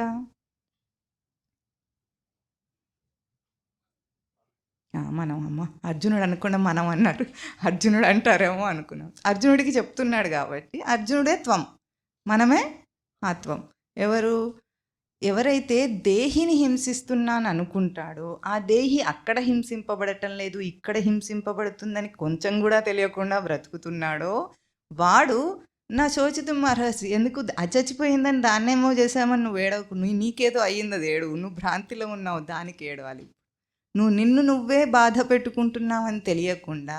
అందుకే లోకంలో ఎప్పుడైనా సరే తిట్టి ఒక మనిషిని తిట్టిన తర్వాత తిట్లు తిన్నవాడి కంటే తిట్టినవాడే శారీరకంగా కూడా ఆ బాధను ఎక్కువ పడాల్సి వస్తుంది. వాడికి బీపీ వచ్చేది ఎవరికి చెప్పండి? తిట్టించుకున్నవాడికా తిట్టేవాడికి బీపీ వస్తుంది. తర్వాత వాడు తీసుకుంటే వస్తుంది, లేకపోతే లేదు. వాడికి చాయిస్ ఉంది, మనకు చాయిస్ కూడా లేదు, ఏది లేదు మనకు. ఆ సఫరింగ్ అంతా మన దగ్గరే ఉండాలి, అంతేనా? ద్వేషం పెంచుకున్న, ఈర్ష్య వచ్చినా, ఏ అసూయ వచ్చినా, ఏదైనా సరే వాడికి చాయిస్ ఉంది. వాడు దాన్ని తీసుకుంటాడో లేదో తర్వాత సంగతి. తీసుకుంటే వాడు కూడా సఫర్ అవుతాడు. కానీ ముందు చాయిస్లెస్గా సఫర్ అయ్యేది మాత్రం మన దగ్గర అవుతుంది. అది కూడా తెలియకుండా బ్రతికితే ఏమవుతుంది? అప్పుడు బాధ మిగులుతుంది జీవితాల్లో, శోకం వస్తుంది. ఇప్పుడు అర్జునుడికి వస్తున్నట్టుగా. అర్జునుడు ఏమనుకున్నాడు? వాళ్ళు చచ్చిపోతారు, నువ్వు చంపే ప్రవృత్తిని ఇది, అందుకు నువ్వు చచ్చిపోతావు ముందు. అది ఎట్లా అంటే ఇప్పుడు ఆ ఏనంకి మనము ఒక్కొక్క ప్రవర్తనను కూడా ఏనమని తీసుకొని ఒక సృష్టి డిజైన్ అని తీసుకున్నాం అనుకోండి. ఇప్పుడు సృష్టి డిజైన్ని నువ్వు చంపలేవు. ఉదాహరణకి ఇప్పుడు ఇది ఉంది, ఈ మైక్ ఉందనుకోండి, దీనికి ఒక పనితనం ఉంది, అవునా? ఈ రచన అంటే ఆ పనితనం దాని డిజైన్ లోపలిది ఉంది. ఇప్పుడు ఈ మైక్ పాడైంది అనుకుందాం, పని చేయకుండా అయింది. పని చేయకుండా అయినప్పుడు ఇది వధ్యం అయింది అనుకుందాం, చచ్చింది అనుకుందాం. ఇప్పుడు ఈ మైక్ చచ్చిపోయిందా? మైక్ డిజైనే చనిపోయిందా? సృష్టిలో ఉన్న మైక్ డిజైనే పోతుందా? పోదు. ఈ ఒక్క పీస్ మాత్రము పని చేయకుండా అయింది, ఏదో దానికి లోటు వచ్చిందో ఏదో అయింది, రిపేర్ అయింది, పని చేయదు. కానీ సృష్టిలో అసలు ఒక మైక్ డిజైన్ అనేది అయితే మనిషి తయారు చేశాడో దానికి ఏమైనా లోటు వస్తుందా? అది దేహి, ఇది దేహం. రచన దేహి, బయటకు వ్యక్తమైనవన్నీ దేహాలు. అన్ని భూతాలు అంతే. అంటే ఇవన్నీ పోతుంటాయి, వస్తుంటాయి, ఎప్పటికీ మారిపోయేది. ఇవన్నీ దేహాలన్నీ మారిపోతాయా లేదా? ఎప్పటికప్పుడు మారిపోతూనే ఉంటాయి. ఒక దేహమే మారుతుంది, మళ్ళీ దేహాలు కూడా మారుతూనే ఉంటాయి. మొన్న దీనికే ఒకరెవరో చెప్పారు, ఇప్పుడు మనం ఒక దేహంతో పుట్టాడు, ఒక చిన్న పిల్లవాడు పుట్టాడని అనుకుంటాం. పుట్టగానే ఎంత మురిసిపోతాం కదా. ఆ పిల్లవాడు పుట్టిన దేహపు మెటీరియల్ ఎక్కడి నుండి వచ్చింది? తల్లిదండ్రి నుండి వచ్చింది. వాళ్ళకి ఎక్కడి నుండి వచ్చింది? వాళ్ళ తల్లిదండ్రుల నుండి వచ్చింది. కొంచెం ఆగి చెప్పండి, ఎక్కడి నుండి వచ్చింది దేహపు మెటీరియల్?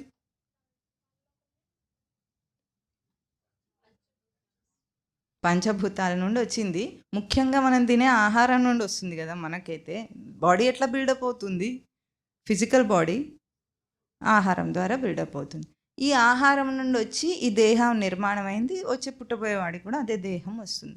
ఆయన థియరీ ఏమిటంటే, ఎవరు ఏది కావాలంటే చెప్పుకుంటుంటారు. ఆశ్చర్యవత్ వదతి, ఏది కావాలంటే అది చెప్పుకుంటారు లోకంలో.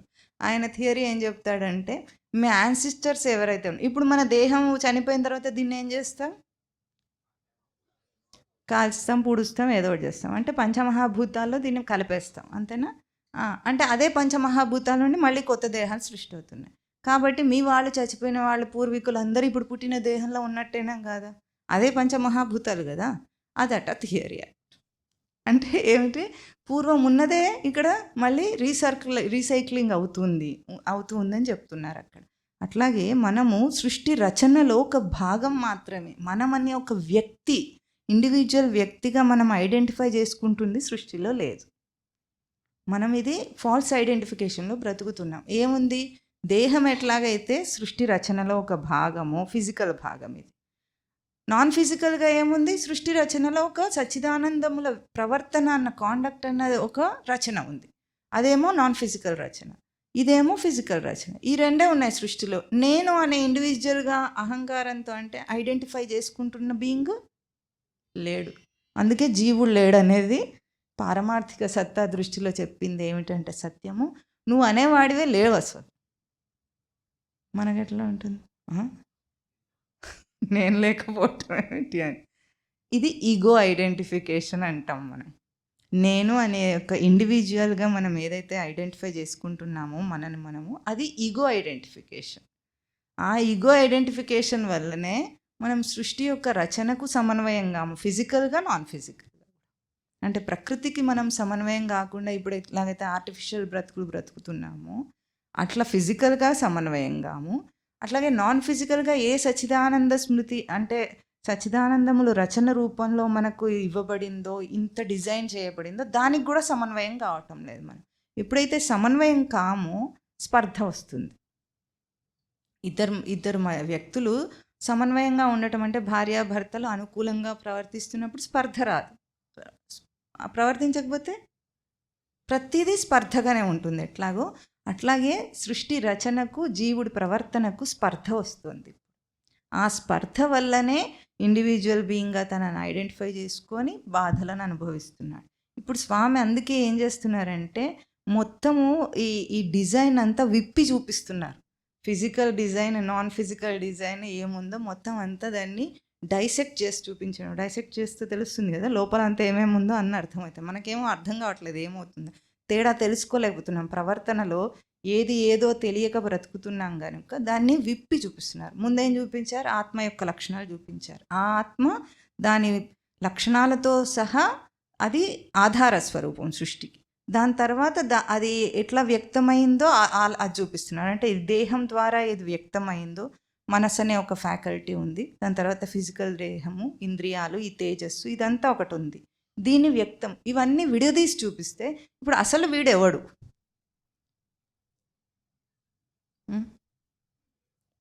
ఇందులో మీరు ఏది?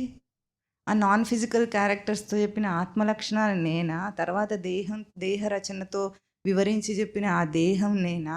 మరి ఇందులో ఎవరి నేను? జ్ఞాని ఏం చేస్తాడు? ఈ ఈగో ఐడెంటిఫికేషన్ని వదిలేస్తాడు. అది సృష్టితో సమన్వయమై, అదే జ్ఞానం అంటే. అంతే.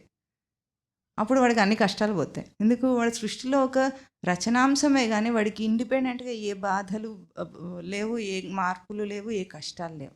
దీనికి ఒక చిన్న కథ ఉంటుంది, అది చెప్పుకుని ఆపేద్దాం. తర్వాత శ్లోకం వచ్చే వారం చెప్పుకుందాం. ఏమిటంటే, ఒకసారి ఒక మహారాజు, మహారాజులు ఎప్పుడు కూడా పూర్వం ఎట్లా ఉండేదంటే, సంస్కారము జ్ఞానులు అనేబడేవారు ఎక్కడున్నా సరే ఒకసారి వాళ్ళ రాజ్యానికి ఆహ్వానిస్తారు. వాళ్ళని సన్మానించడం, ఆదరించడం చేస్తారు. ఊర్లో ఒక జ్ఞాని వచ్చాడని తెలిసినప్పుడు ఆయనను ఆదరణగా భిక్షకు పిలిచారట. భోజనానికి అనరు, సన్యాసులను వాళ్ళని పిలిస్తే భిక్షకు పిలిచారంటారు. భిక్ష కోసం పిలిచారట. పిలవటానికి వర్తమానం పంపించారు. ఎవరో మంత్రిని పంపించి పిలుచుకురమ్మని చెప్పారు. అతని పేరు, ఇది నిజంగా జరిగిన కథ, నామదేవ్ అనే ఒక వ్యక్తి. ఆ చరిత్రలు చూస్తే మనకు తెలుస్తుంది. అతన్ని పిలవటానికి వెళ్ళారట. వెళితే అప్పుడు వాళ్ళు వెళ్ళి, నామదేవ్ గారు మిమ్మల్ని రాజుగారు రమ్మన్నారని చెప్పారు. చెప్తే ఆయన ఒక మాట అంటాడట, మీరనే నామదేవ్ ఇక్కడ ఎవరు లేరు, ఆయన రాలేడు అన్నారట. అంటే మిమ్మల్నే పిలిచారు అంటే, సరే నేను వస్తా అన్నాడు ఆయన. ఆయన ఏం చెప్పాడు? సమాధానం గమనించాలి. నామదేవ్ అనే వ్యక్తి లేడు, అతను రాలేడు, మిమ్మల్ని పిలిచాడంటే నేను వస్తాను అన్నాడు. సరే అని వెళ్ళాడు. వెళ్ళిన తర్వాత రాజు వెళ్ళలేదు, రాలేడు అని చెప్పి ఊరుకుంటే ఇప్పుడు రాజుకి ధిక్కారం అవుతుంది కదా, పిలిచినప్పుడు రాకపోతే అని. రాజుకి ఇది ఆశ్చర్యం కలిగించి, నేను పిలిస్తే కూడా రాకుండా ఉన్న వాళ్ళు ఎవరా మహాత్ముడని, నేనే వెళ్తానని వెళ్ళాడట. వెళ్ళి రథం మీద ఎక్కి రాజు వెళ్ళాడట. అతని దగ్గరికి వెళ్ళిన తర్వాత, ఏమిటి మీరు రమ్మంటే రాలేదు, ఏదో వింతగా సమాధానం చెప్పారట, నామదేవ్ అనే వ్యక్తి ఇక్కడ లేడు, రాలేడు అని అన్నాడట, నాకు అర్థం కాలేదు అన్నాడు. అంటే అభిమానం రాలేదు, కోపం రాలేదు రాజుకి. పూర్వం రాజులకు తెలివి ఉండేదన్నమాట, ఏదైనా చెప్తే అర్థం చేసుకోవాలి అని, కానీ చెప్పగానే కోపం తెచ్చుకోవడం లాంటివి ఉండవు. తెలివైన వాళ్ళే ఉండేవాళ్ళు చాలా మటుకు. అయితే అప్పుడు అతను ఏం చెప్పాడంటే, రాజా మీరు ఎట్లా వచ్చారని అడిగారు. రథం మీద వచ్చాను అన్నాడట. అయితే రథంలో ఏమేమి ఉంటాయి? గుర్రాలు ఉన్నాయి, కళ్ళాలు ఉన్నాయి, రథ చక్రాలు ఉన్నాయి, దానికి ఒక ధ్వజం ఉంది అని ఉంటాయి కదా, కూర్చోవడానికి ఒక ఆసనం ఉంటుంది, ఇవన్నీ ఉంటాయి. ఇప్పుడు ఒక రథంలో గుర్రాలు విప్పేయండి రథం నుండి అన్నట్టు, గుర్రాలను విప్పదీశాడు. తర్వాత కళ్ళాలు తీసేయండి అన్నాడు, కళ్ళాలను తీసేశాడు. ఆసనం తీసేయండి అన్నాడు, తీసేశాడు. ధ్వజం తీసేయండి అన్నాడు, తీసేశాడు. చక్రం తీసే అన్నాడు, తీసేశాడు.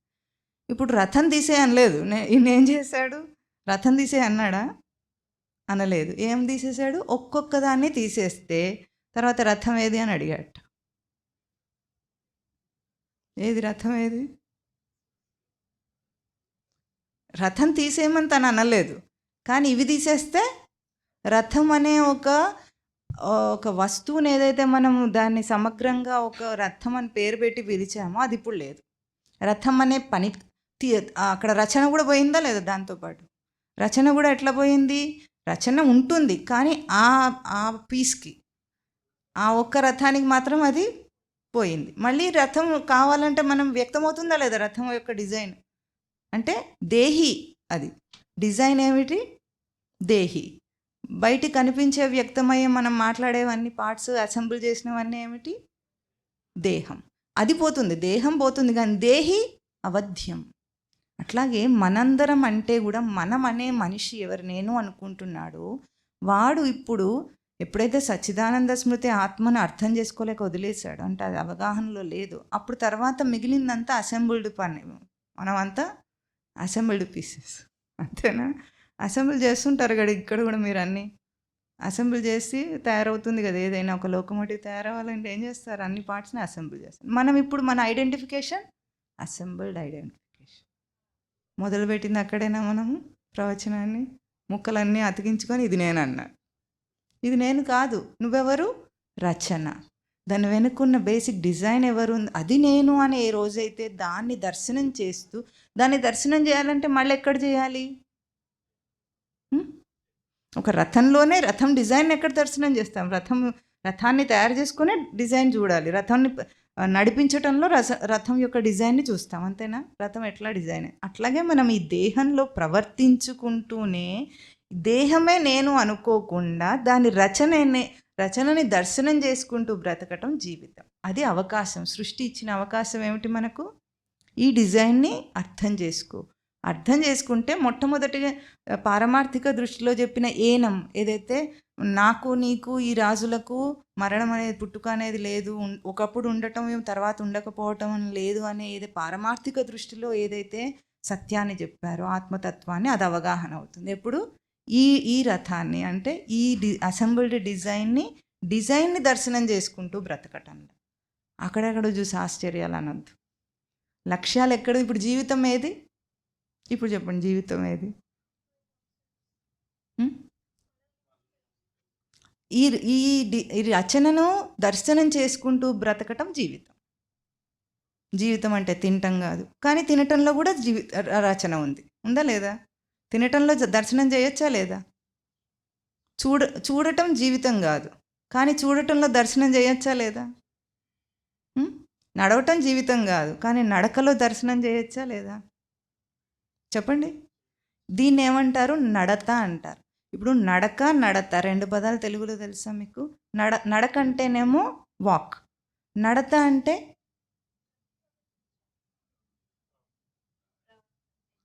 ప్రవర్తన తీరుని నడత అంటాం, అవునా? నడత ఎక్కడ ఉంటుంది? నడక ఎక్కడ ఉంటుంది? నడక కాళ్ళు నడుస్తూ ఉంటాయి. నడత ఎక్కడ ఉంటుంది దానికి? బుద్ధిలో మనసులో నాన్ ఫిజికల్ స్థానంలో నడత ఉంటే ఫిజికల్గా మనం నడుస్తున్నాం. నడిచే తీరులోనే వాడు నడత వ్యక్తమవుతుందా లేదా? కొంతమంది పిల్లల్ని చూసారా అట్లా దుడుకుగా ఎగురుకుంటూ దూకుకుంటున్న, వాడు భూమి మీద కాలు ఆగదు వాడికి, చూసారా అట్లా? కొందరు స్థిరంగా కుదురుగా నడుస్తారు. ఇప్పుడు కూడా కూర్చోవటంలో నడత ఉంటుంది, మనకు మాట్లాడటంలో నడత ఉంటుంది. అంటే ప్రతి ప్రవర్తనకు వెనుక ఒక నాన్ ఫిజికల్ ప్రవర్తన ఉందా లేదా? దీన్ని దర్శనం చేసుకుంటూ దాన్ని బాగు చేసుకుంటూ బ్రతకటం జీవితం. మీరు తింటారో, ఉద్యోగం చేస్తారో, ఇందులో ఉన్న పెళ్ళిళ్ళే చేసుకుంటారో, అవన్నీ సంపాదిస్తారో, ఏమన్నా చేయండి, ఇది జీవితం. దాంట్లో జీవితం ఉంది అన్నారు, అన్నిట్లో జీవితం ఉందన్నారా లేదా మీరు మొదట్లో? ఆ అన్నిట్లో ఉన్న జీవితం ఏమిటి? లోపల ఉన్న నడత. అంటే నాన్ ఫిజికల్గా నువ్వు ఎట్లా ప్రవర్తిస్తున్నావు, నీ తీరు అంటాం కదా మనం, ఆ తీరు ఎట్లా ఉందో దాన్ని చూసుకోవడానికి మనం ప్రవర్తన చేస్తున్నాం, లేకపోతే ఎందుకు చేస్తున్నాం? చూసుకోవటం ఏమిటి? చూసి ఊరుకోకూడదు, ఏం చేస్తాము? ఇప్పుడు పిల్లవాడు ఎక్కడికైనా వెళ్ళాం, సరిగ్గా కూర్చోవట్లేదు, వాడు ఊగుతున్నాడు, అల్లరి చేస్తున్నాడు, ఏదో గుడికి వెళ్ళాం అనుకోండి, మనం ఏం చేస్తాం? సరిగ్గా కూర్చోరా అని వాడు కాళ్ళు చేతులు సరి చేసి కూర్చోబెడతామా చిన్న పిల్లవాడిని? అట్లాగే నువ్వు కూడా సరి చేసుకోవాలి. ఇది జీవితం అంటే. ఇప్పుడు బుర్ర ఆలోచిస్తుంది, రీసెర్చ్ చేస్తుంది అనుకోండి, రీసెర్చ్కి ఆధారమైన బుర్రలో ఆ ప్రవర్తన ఎట్లా ఉంది, బయట విషయం ఎట్లా ఉంది. బయట విషయాత్మకంగా దాని గురించి పరిశోధన నడుస్తుంది, కానీ పరిశోధన దాంట్లో ఉందా, ఇక్కడ ఉందా? చెప్పండి. దేంట్లో పరిశోధన చేస్తున్నారు ఇప్పుడు? బుర్రలో పరిశోధన జరగకుండా బయట పరిశోధన జరుగుతుందా?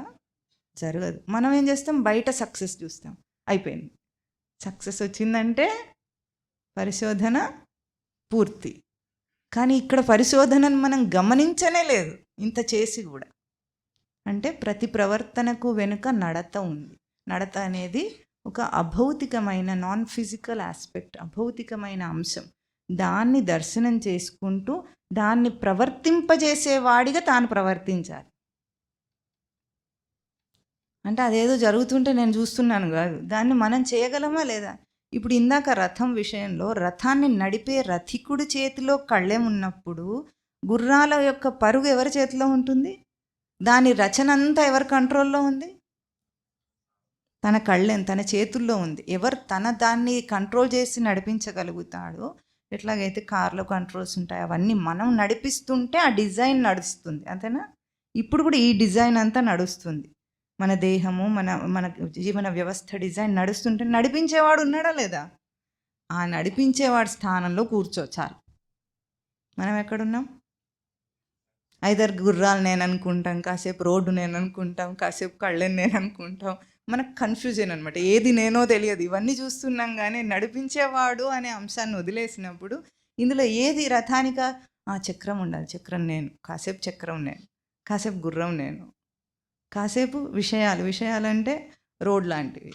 దానికి ఒక ఉపమానం ఉంటుంది కఠోపనిషత్తులో, అది మళ్ళీ ఎప్పుడైనా చెప్పుకుంది. అంటే ఇవన్నిటిని చూస్తూ ఆశ్చర్యపోతున్నాము, వీటి గురించి ఆశ్చర్యంగా మాట్లాడుతున్నాము, వీటి గురించి ఆశ్చర్యపోవటం సరిపోయింది కానీ నడిపించే రథికుడు ఉన్నాడే వాడి గురించి అసలు ప్రస్తావన రావటం లేదు. వస్తుందా జీవితంలో ఎప్పుడైనా ప్రస్తావన వచ్చింది వాడి గురించి? వాడిని అడ్రస్ చేశాను మేము ఎప్పుడైనా? కష్టాలు వచ్చినా చేయలేదు, సుఖాలు వచ్చినా చేయలేదు, ఏదైనా చేయలేదు. అందుకే మనిషికి ఏమవుతుంది జీవితంలో ఎప్పుడు కంటిన్యూస్గా ఉండేది ఏమిటి చెప్పండి? ఒక్కటి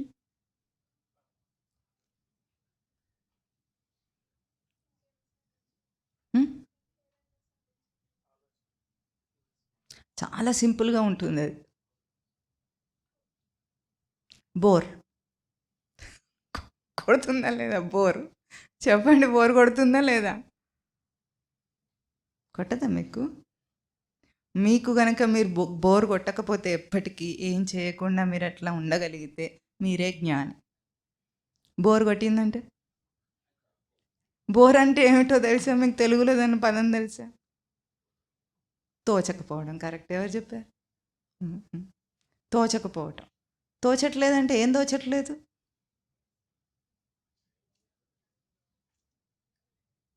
తానెవరో తనకే తోచటం లేదు.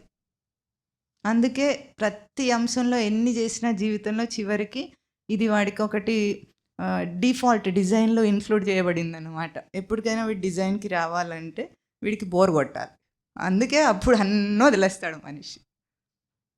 బాగా సంపాదించి బిల్ గేట్స్ అట ఇప్పుడు 99% డొనేట్ చేసి 1% పిల్లలకి ఇచ్చేయడానికి నిశ్చయించుకున్నట్ట. ఈనాడు ఏం చేశాడు? సక్సెస్ అని ఏదో సాధించి చాలా చేసి డబ్బు సంపాదించి అన్న అయిన తర్వాత ఏం చేశాడు? ఇప్పుడు దానవీర శూరకర్ణ అనిపించుకుంటున్నాడు. అవునా? ఎందుకు అయింది ఇదంతా? బోర్. ఏం చేసినా తృప్తి రాదు. ఇది డిఫాల్ట్ డిజైన్ అన్నమాట. మనం తెలుసుకోకపోతే ప్రవచనాల ద్వారానో మంచి మాటల ద్వారానో తెలుసుకోకుండా నిర్లక్ష్యం చేసి ఆ తర్వాత చేసుకుందండి వాళ్ళు అట్లాగే చెప్తుంటారు అని అనుకొని నిర్లక్ష్యం చేసినా తప్పించుకుపోయేది ఏం లేదు అక్కడ. ఇప్పుడు తప్పించుకోవచ్చు, ఇక్కడికి రాకుండా మీరు తప్పించుకోవచ్చు, ఇంకెవరైనా తప్పించుకోవచ్చు, మాకు వద్దులే ఇప్పుడు పనులు ఉన్నాయి చాలా అని అనుకోవచ్చు. కానీ జీవితంలో ఈ డిఫాల్ట్ డిజైన్ నుండి వాడు తప్పించుకోలేడు, అంతేనా? అది లోపల ఉండి స్వామి డ్రైవ్ చేస్తుంటాడు ఎప్పటికీ. అప్పుడు మనిషి అర్థం చేసుకుంటాడు, ఇది కాదు ఇంకొకటి ఉంది, ఇది కాదు ఇంకొకటి ఉంది, ఇది కాదు. డిజైన్ అందుకునేదాకా, సోర్స్కి వెళ్ళేదాకా ఇది కాదు అనే పాట పాడుతూనే ఉండాల్సి వస్తుంది. అది సంతోషమైనా సరే, దుఃఖమైనా సరే, ఏదైనా సరే. అందుకే దీనికి మంచి ఉదాహరణ చెప్పమంటారా? మళ్ళీ అదే జోక్ అనుకోకపోతే, పెళ్లి చేసుకుంటే బాగా తెలిసిపోతుంది, బోర్ కొట్టేస్తుంది తొందరగా. అంతకుముందు ప్రేమించుకున్నప్పుడు పెళ్లి చేసుకోవాలని ఉంటుంది, చేసుకున్న తర్వాత అయిపోయిందా లేదా చెప్పండి? అంతే. ఇదొక ఉదాహరణ మాత్రం. ఏదైనా అంతే. ఇల్లు కట్టుకోవాలి తపస్సు చేస్తున్నాడు, కట్టేసిన తర్వాత అయిపోయింది. ఏదో ఊహించుకుంటాడు, అదేముండదు అక్కడ. ఏదో చేస్తాడు కానీ ఊహించుకున్నదంత ఉంటుందా ఎప్పుడైనా? ఏముండదు. 2 రోజుల తర్వాత ఆ ఇల్లు కూడా ఒక్కొక్కసారి క్లీన్ చేయలేక బాధగా ఉంటుంది, ఒక్కొక్కసారి బోర్ కొట్టి బాధగా ఉంటుంది, అంతేనా? ఇది డిజైన్ ఆఫ్ ది యూనివర్స్. దీంట్లో మనం ఉన్నాం. ఇప్పుడు మీరు ఏం చేయాలనుకుంటారు? మీరు మార్పు అంటే ఇప్పుడు ఏం చెప్తుంది? ఆధ్యాత్మికత మిమ్మల్ని ఏమైనా మార్చమని చెప్తుందా? డిజైన్ మార్చే అవసరం లేదు, ఇంకేం లేదు. ఏం కావాలి? అవకాశాన్ని సద్వినియోగం, తనను తాను తెలుసుకోవటం కావాలి అక్కడ. అది అవకాశం ఇస్తుంది. ఆ ఆపర్చునిటీని తీసుకోకుండా తనను తాను తెలుసుకుంటూ బ్రతకాలంతే. ఆ ప్రయత్నంలో ఉంటే చాలు, ఏమేం చేయాలో అన్నీ మనకే తెలిసిపోతుంటాయి. అది చేసేదాకా వెన్నంటి స్వామి లోపల ఇట్లా బోధ చేస్తూ ఉంటాడు. భగవద్గీత లోపల ఎప్పుడు రన్ అవుతూనే ఉంటుంది, ఇక్కడ వినాల్సిన అవసరం ఏం లేదు. కానీ అది వినే అంత మనకు తెలియలేదు కాబట్టి, లోపల నుండి వచ్చేదాన్ని వినలేకపోతున్నాం కాబట్టి బయట ఆధారం తీసుకోవాల్సి వస్తుంది. ఇంకొక శ్లోకం, ఈరోజు గడువు సరిపోలేదు, వచ్చే వారం అది లౌకిక దృష్టిలో ఆ తర్వాత వచ్చే 2 శ్లోకాలు కూడా పోల్చి ఉంటాయి కాబట్టి అవి తర్వాత చెప్తాను. చెప్పండి. ఆశ్చర్యవత్ పశ్యతి కశ్చిదేనం, ఆశ్చర్యవత్ వదతి తథైవ చాన్యః, ఆశ్చర్యవచ్చైనం అన్యశృణోతి, శ్రుత్వాప్యేనం వేద న చైవ కశ్చిత్. దేహి నిత్యమవధ్యోయం దేహే సర్వస్య భారత, తస్మాత్ సర్వాణి భూతాని న త్వం శోచితుం అర్హసి, స్వధర్మమపి చావేక్ష్య న వికంపితుం అర్హసి, ధర్మ్యార్థయుద్ధాత్ శ్రేయోన్యత్ క్షత్రియస్య న విద్యతే. క్షత్రియ అంటున్నారు, క్ష పదం ఏత్వం ఉండద్దని, క్షత్రియస్య న విద్యతే. ఓం తత్ సత్.